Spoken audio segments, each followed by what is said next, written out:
Assalamualaikum warahmatullahi wabarakatuh. Perkenalkan, nama saya Muhammad Ferdilirian dan teman kelompok saya Muhammad Rafli Iqbal Akbar. Saya di sini akan menjelaskan materi tentang pendidikan agama Islam. Yang bab 1, Al-Quran sebagai pedoman hidup. Yang poin A, pentingnya mengimani kitab-kitab Allah Subhanahu wa Ta'ala. Iman kepada kitab Allah Subhanahu wa Ta'ala artinya meyakini sepenuh hati bahwa Allah Subhanahu wa Ta'ala telah menurunkan kitab kepada nabi atau rasul yang berisi wahyu untuk disampaikan kepada seluruh umat manusia. Mengimani kitab Allah Subhanahu wa Ta'ala sebuah keharusan, sebab kitab Allah adalah petunjuk bagi kehidupan. Tanpa petunjuk dari Allah, maka manusia akan tersesat dalam hidupnya. Yang poin B, pengertian kitab dan suhuf. Kitab adalah wahyu Allah Subhanahu wa Ta'ala yang disampaikan kepada para rasul dalam bentuk buku atau kitab. Adapun suhuf adalah wahyu Allah Subhanahu wa Ta'ala yang disampaikan kepada para rasul, tetapi masih berupa lembaran-lembaran yang terpisah. Yang poin C, ciri-ciri kitab Allah dan para penerimanya. Yang nomor 1 ada kitab Taurat. Kitab Taurat adalah kitab yang diturunkan kepada Nabi Musa untuk membimbing Bani Israel. Adapun isi dari kitab Taurat adalah: yang pertama, hormati dan cintai Allah satu saja. Terus sebutkan nama Allah dengan hormat. Terus kuduskan hari Tuhan, yaitu hari Sabtu. Terus hormati ibu bapakmu.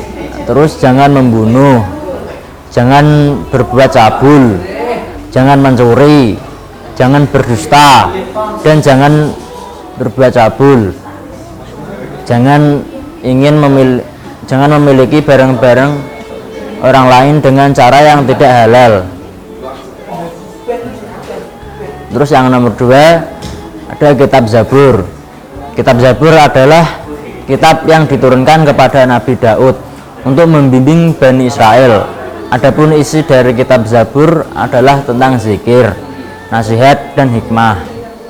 Kitab ini tidak memuat syariat karena Nabi Daud diperintahkan Allah Subhanahu wa Ta'ala untuk mengikuti syariat Nabi Musa alaihi salam. Yang nomor 3 ada kitab Injil. Kitab Injil adalah kitab yang diturunkan kepada Nabi Isa untuk membimbing Bani Israel. Kitab ini memuat perintah agar manusia mengesahkan Allah Subhanahu wa Ta'ala dan tidak menyekutukannya. Juga menjelaskan bahwa di akhir zaman akan lahir Nabi yang terakhir, yaitu Ahmad atau Nabi Muhammad. Yang nomor 4 ada kitab Al-Quran. Al-Quran adalah kitab suci yang diturunkan kepada Nabi Muhammad Shallallahu Alaihi Wasallam sebagai penyempurna kitab-kitab sebelumnya.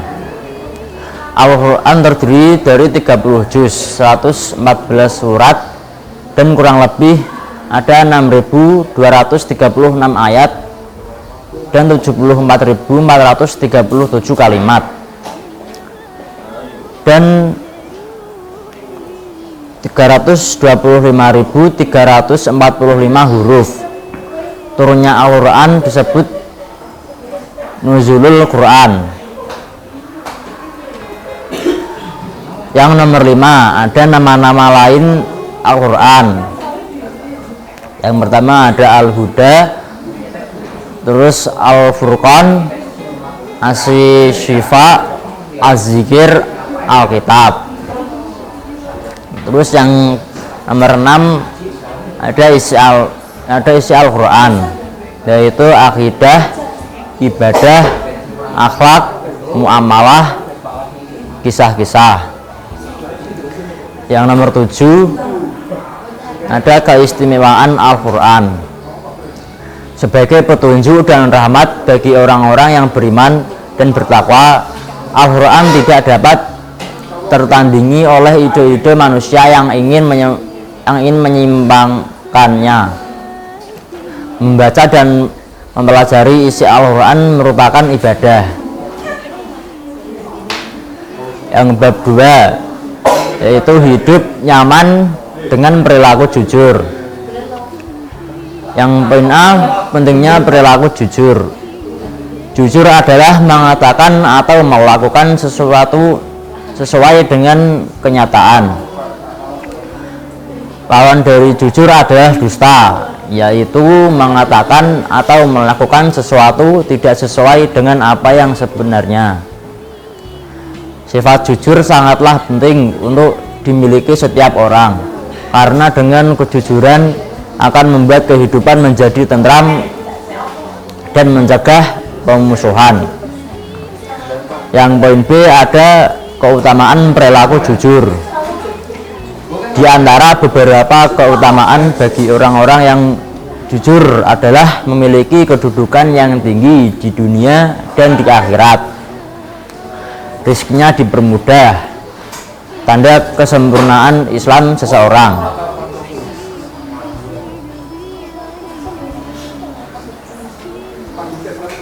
Lanjut. Yang poinnya ada hikmah perilaku jujur. Beberapa hikmah yang dapat dipetik dari perilaku jujur antara lain sebagai berikut. Perasaan enak dan hati tenang. Jujur akan membuat kita menjadi tenang, tidak takut akan diketahui kebohongannya karena memang tidak bohong. Sebagai kemudahan dalam hidupnya, selamat dari azab dan bahaya, dijamin masuk surga, dicintai oleh Allah Subhanahu wa Ta'ala dan Rasul-Nya.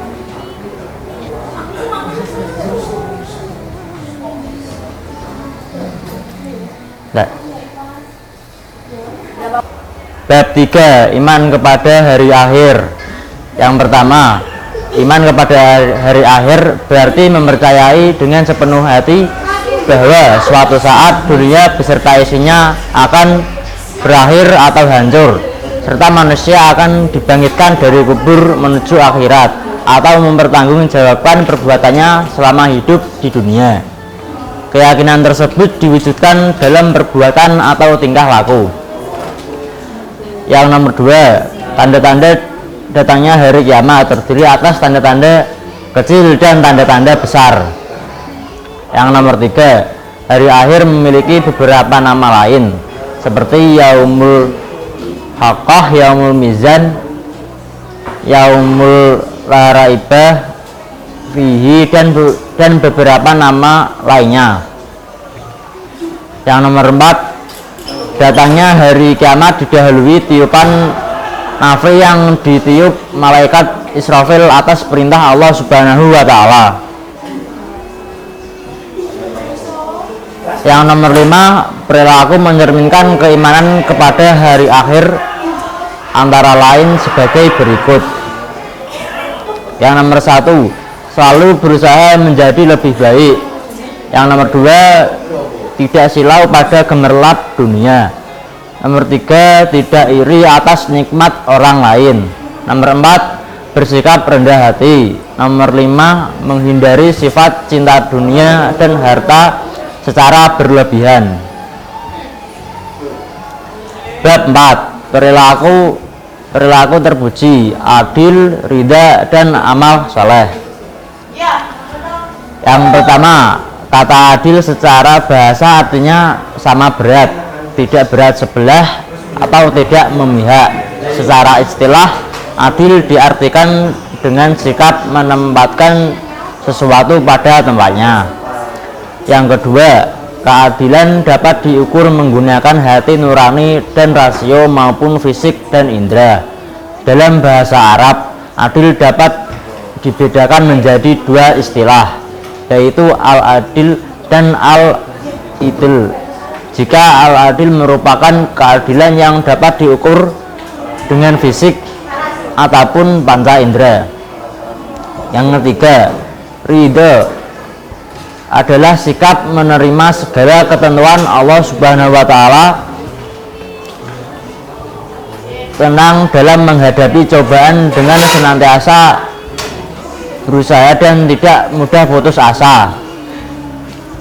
Yang nomor 4, meskipun rezeki Allah itu melimpah, tidak terbatas, tetapi dia menetapkan takaran atau ukuran kepada tiap-tiap hambanya. Yang kelima, amal saleh secara bahasa berarti perbuatan baik.